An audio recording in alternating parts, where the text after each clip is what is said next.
আসসালামু আলাইকুম। নতুন করে আবারও বিপ্লবী সরকার গঠন করার এক ধরনের গুঞ্জন ছড়িয়ে দেওয়া হয়েছে। বিপ্লবী সরকার গঠনের দাবি তোলা হচ্ছে বিভিন্নভাবে, কিন্তু কারা এই দাবি নতুন করে ছড়িয়ে দেওয়ার পেছনে কাজ করছেন, কি উদ্দেশ্য? শরীফ ওসমান হাদির জানাজায় আমরা দেখলাম যে লাখো মানুষের উপস্থিতি। যেভাবেই হোক, নিঃসন্দেহে এটি হাদির অর্জন। কিন্তু হাদির মৃত্যুকে ঘিরে যা কিছু ঘটছে তার মধ্য দিয়ে হাদির প্রতি সম্মান প্রদর্শন করা হচ্ছে, নাকি হাদির মৃত্যুকে কেন্দ্র করে বিশেষ একটি গোষ্ঠী বিশেষভাবে ফায়দা লোটার চেষ্টা করছে, সে প্রশ্ন এখন সবার মুখে মুখে। হাদিকে সমাহিত করার পর আমরা দেখলাম শাহবাগে একটা সমাবেশের অনুষ্ঠান করা হলো, আয়োজন করা হলো। যদি এই সমাবেশের ডাক দেওয়া হয়েছিল জাতীয় সংসদ ভবনের দক্ষিণ প্লাজায়, হাদির যে জানাজা অনুষ্ঠিত হলো সেখান থেকেই যে হাদিকে সমাহিত করার পর শাহবাগে সমাবেশের আয়োজন করা হচ্ছে, তখন থেকে এক ধরনের আতঙ্ক ছড়িয়ে পড়তে শুরু করলো সাধারণ মানুষের মধ্যে। সেই সমাবেশ থেকে আবার কি না কি শুরু হয়, এবং গুঞ্জন উঠেছিল যে সেই সমাবেশ থেকেই নতুন করে বিপ্লবী সরকার গঠনের দাবি তোলা হবে। আমরা দেখলাম সমাবেশে কোনো ধরনের আনুষ্ঠানিক দাবি তোলা না হলেও খণ্ড খণ্ড গ্রুপ থেকে বিভিন্নভাবে গণমাধ্যমের সামনে এই দাবিটি প্রচার করা হলো, এই দাবিটি তোলা হলো। এবং গত 2-3 দিন ধরে আবার নতুন করে একটা গুঞ্জন ছড়িয়ে দেওয়া হলো ইচ্ছাকৃতভাবে, যে কোনো একটা বিশেষ পত্রিকার সম্পাদককে রাষ্ট্রপতি এবং জুলাই যোদ্ধাদের মধ্য থেকে যারা সামনের সারিতে রয়েছে তাদের মধ্য থেকে কাউকে প্রধানমন্ত্রী করে বিপ্লবী সরকার গঠন করা হবে। হাদির মৃত্যুকে ঘিরে বৃহস্পতিবার যে তাণ্ডব চলল, ডেইলি স্টার, প্রথম আলো, উদীচী, ছায়ানট, দেশের একাধিক স্থানে ভারতীয় সহকারী হাই কমিশনারগুলোর কার্যালয়, ভারতীয় সহকারী হাই কমিশনারের কার্যালয়গুলোর উপর হামলা, এই বিষয়গুলোকে কেন্দ্র করে বিবিসি একটি রিপোর্ট প্রকাশ করেছে। সেখান থেকে জানা গেল যে প্রথম আলোর উপরে যখন আক্রমণ চালাতে যাওয়া হচ্ছিল, ঠিক তখনই প্রথম আলোর কর্তৃপক্ষের পক্ষ থেকে সরকারের শীর্ষ মহলের কাছে তারা আহ্বান জানিয়েছিল, দাবি জানিয়েছিল যেন দ্রুত কোনো ব্যবস্থা নেওয়া হয় যে অবস্থা ঘটতে যাচ্ছে। কিন্তু যা ঘটার ঘটে গেল, এবং প্রথম আলো কার্যালয় ভাঙচুরের পর, জ্বালিয়ে দেওয়ার পর, ডেইলি স্টারে আক্রমণের অনেক পরে আমরা দেখলাম আইন শৃঙ্খলা রক্ষাকারী বাহিনীর উপস্থিতি। পরবর্তীতে যদিও প্রধান উপদেষ্টার পক্ষ থেকে বলা হয়েছে যে সব ধরনের সহযোগিতা করা হবে প্রথম আলোকে বা ডেইলি স্টারের প্রতি। সব কিছু ঘটে যাওয়ার পরে সহযোগিতা বলতে কি বোঝায়? আর্থিক কোনো ক্ষতিপূরণ হতেই পারে, কিন্তু আর্থিক ক্ষতিপূরণের অঙ্কটা যত মোটাই হোক না কেন, লাভ কি তাতে?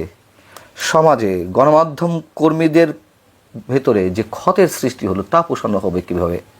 অনেক আগে থেকেই বলে আসছি যে নির্বাচনের তারিখ যেদিনই নির্ধারিত হোক না কেন, নির্বাচনের ঠিক আগে এমন কোনো পরিস্থিতির সৃষ্টি করা হবে যাতে সেই পরিস্থিতিতে, সেই অবস্থায় কোনো ধরনের নির্বাচন অনুষ্ঠান করা না যায়। এবং আমরা নিশ্চয়ই দেখছি যে সেদিকেই নিয়ে যাওয়া হচ্ছে প্রদেশকে। গত বুধবার যখন হাদির সর্বশেষ শারীরিক অবস্থা জানানো হলো প্রধান উপদেষ্টার প্রেস উইং থেকে, যে তার শারীরিক অবস্থা খুবই সংকটাপন্ন, এবং একই সঙ্গে প্রধান উপদেষ্টা আহ্বান জানালেন দেশবাসীর প্রতি যে কোনো অনাকাঙ্ক্ষিত ঘটনার ক্ষেত্রে সতর্ক থাকার জন্য, শান্ত থাকার জন্য। এই যে শান্ত থাকার আহ্বান জানানো হলো কেন?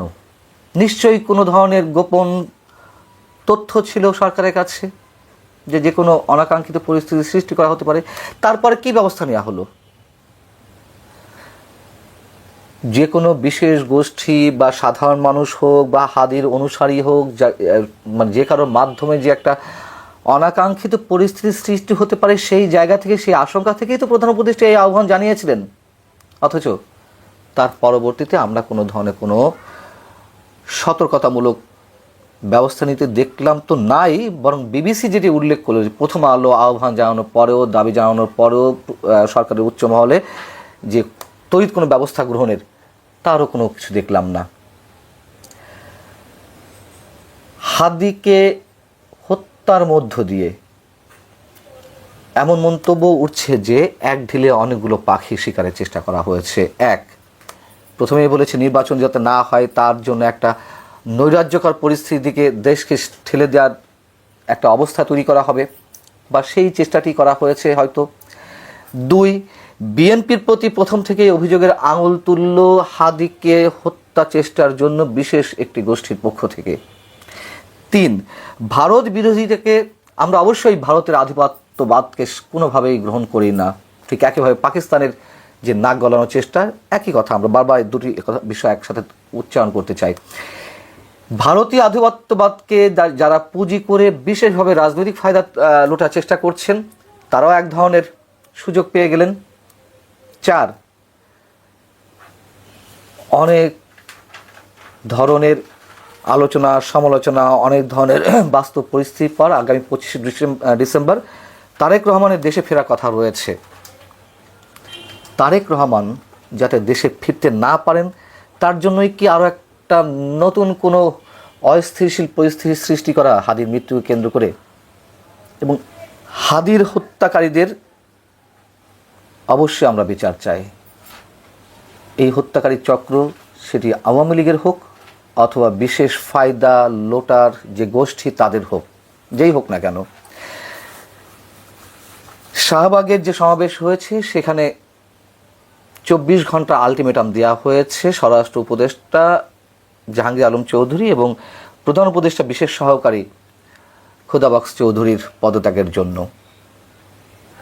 সেখানে যদিও কোনো প্রকার কোনো আলটিমেটাম বা দাবি তোলা হয়নি বিপ্লবী সরকার গঠনের জন্য, কিন্তু মানুষ এখনো পর্যন্ত একটা আতঙ্কের মধ্যে রয়েছে, অজানা একটা শঙ্কার মধ্যে রয়েছে পরবর্তী পরিস্থিতি কোন দিকে যায় তা নিয়ে।